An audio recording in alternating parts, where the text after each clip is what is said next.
2 out of 3 Americans have an unfavorable view of the party that you caucus with. Yes. How did that happen?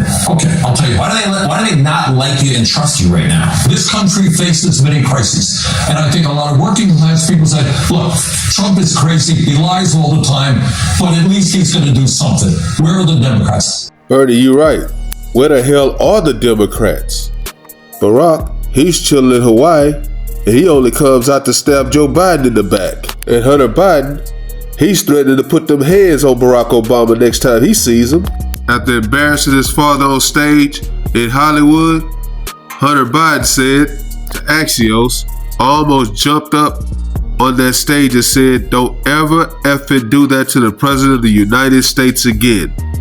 That really, really, really effing pissed me off. Party might have turned on Joe Biden, but there's a lot of Hunter Bidens ready to go to war with the Republicans. Young and feisty Democrats that back in the day, they would have challenged you to a duel.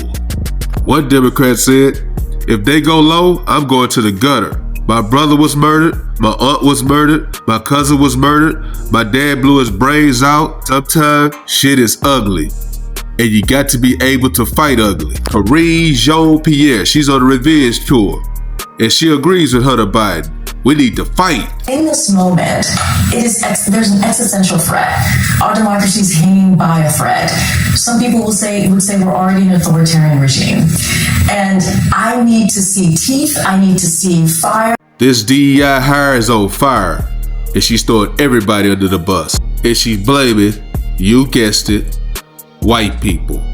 Race card! For me, as a Black woman, as a person who's also LGBTQ, I feel as if those communities that I am part of largely get taken for granted. It is not the big tent party that I loved and enjoyed and was part of and fought for. Karine Jean-Pierre will never miss a time to point out that she's Black and she's part of the LGBTQ community. And white people, they can't see race.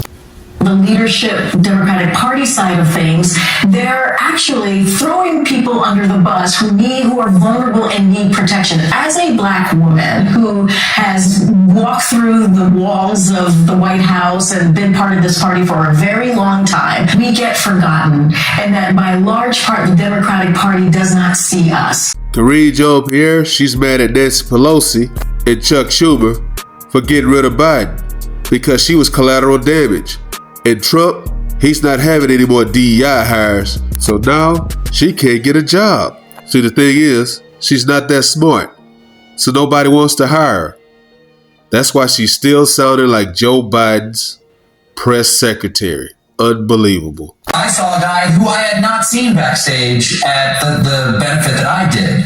It seemed like a dramatically different person. No one is saying that he didn't age. I'm talking about, did he have the question that I was getting, the mental acuity, was he able to govern? And the man that I saw nearly every day was someone who was engaging.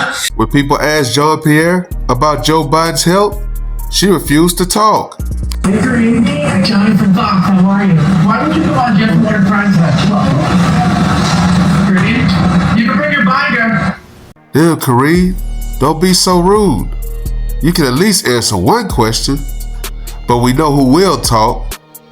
Sweet Karoline Leavitt. So now let me shut up, because I know y'all tired of hearing from me. What you got to say, Sweet Karoline? White House Press Secretary Karoline Leavitt. Well, someone who can't find work is the same person who had your job about a year ago. We call her Binder, KJP, Karine Jean-Pierre.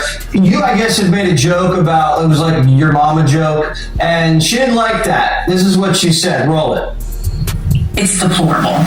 And I'm using that word on purpose. Yeah. Because they don't seem to understand, this is the Trump White House, that they don't work for just one man. Yeah. They work for the American people. The White House press secretary is not about doing online trolling. Right. It is not. It is an honor and a privilege to have that job. She called you deplorable, and you said?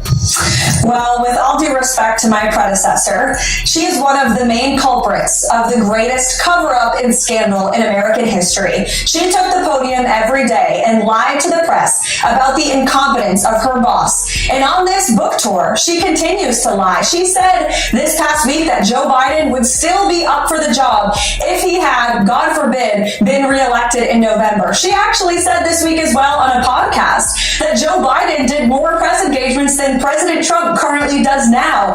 Any person across the aisle can tell you that is a bald-faced lie. And I will just add, when you talk to the real journalists, not the ones who are actually activists that pose as journalists, but the people who actually care about truth, and there are some of those left in the White House press corps. I work with them every day. They will tell you the Trump White House is the most accessible and transparent White House ever. Not only does the president take questions from the press on a near daily basis, multiple times per day, as he did today, but we also provide truthful and accurate information about what this administration is doing and accomplishing. And it's a stark contrast to what they had over the past 4 years, where they were gaslit, where they were told Joe Biden was mentally stable and up for the job, but that was a lie, where they were told the administration was doing everything it could to secure the border, also a lie. I'm very proud to work for the greatest president in history. I know Karine unfortunately worked for the most incompetent president in history, so I guess she has a reason to be bitter, but being bitter will not sell you books, Jesse.